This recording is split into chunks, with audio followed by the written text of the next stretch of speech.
กองประชุมสรุปเวียกงานกวดกาประจำปี 2024 และทิศทางแผนการปี 2025 ขององค์การอัยการประชาชนสูงสุด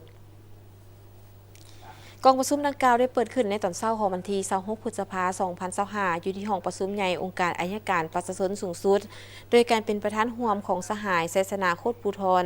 กรรมการศูนย์กลางพรรคเลขาคณะบริหารงานพรรคหัวหน้าองค์การอัยการประชาชนสูงสุดและสหายวิไลวรรณบุตรดาคำกรรมการสำห้องศูนย์กลางพรรคห้องประธานคณะกวดกาศูนย์กลางพรรคห้องประธานกวดกาแห่งรัฐห้องหัวหน้าองค์การต้านการสอรัดบังหลวงขั้นศูนย์กลางมีบรรดาสหายคณะพรรคพนักงานรักแรงองค์การอัยการประชาชนสูงสุดเข้าร่วมสหายคำนุทรศูนย์บิเลิศห้องประธานกวดกาพรรคหัวหน้ากลุ่มกวดกา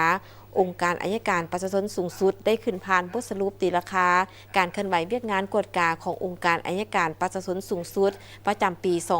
2024 และทิศทางเวียกจุดสูงประจำปี 2025 ได้กล่าวถึงผลสำเร็จในการเคลื่อนไหวและจะตั้งปฏิบัติตัวจริงใน1 ปีผ่านมาเห็นว่ามีหลายด้านได้รับผลสำเร็จอย่างตั้งหน้าและมีบางด้านกลายเป็นสิ่งท้าทายในการจะตั้งปฏิบัติเวียกงานกวดกาอยู่องค์การอัยการประชาชนสูงสุดพร้อมเดียวกันนั้นก็ยังได้ยกให้เห็นบทเรียนที่ถอดถอนได้ในเวียกงานกวดกาในระยะผ่านมาในเวลาดำเนินในเวลากองประชุมยังได้รับฟังการเผยแพร่บรรดาเอกสารที่สำคัญที่ติดพันกับเวียกงานกวดกาจำนวนหนึ่งให้เขียนขึ้นเผยแพร่โดยสหายนางพรเพชรอุ่นแก้วกรรมการคณะบริหารงานพรรคห้องหัวหน้าองค์การอัยการประชาชนสูงสุดเป็นต้นแมนบทบันทึกกองประชุม4 ภาคส่วนละวางองค์การกวดกาแห่งรัฐกระทรวงป้องกันความสงบกระทรวงยุติธรรมและองค์การอัยการประชาชนสูงสุดในการดำเนินคดีการส่อราชบังหลวงฉบับลงวันที่29 มังกร 2024ระเบียบว่าด้วยการเก็บรักษาเอกสารเกี่ยวกับการกวดกาฉบับเลขที่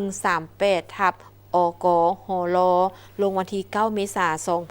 2024จากนั้นบรรดาผู้แทนกองประชุมก็ได้พัดเปลี่ยนการประกอบคำเห็นใส่เนื้อในบทสรุปตีราคาและได้แลกเปลี่ยนคำเห็นซึ่งกันและกันอย่างกรุงไปกรุงมาในการจะตั้งปฏิบัติเวียกงานกวดกาแต่ละภาคส่วนตลอดระยะ1 ปีผ่านมา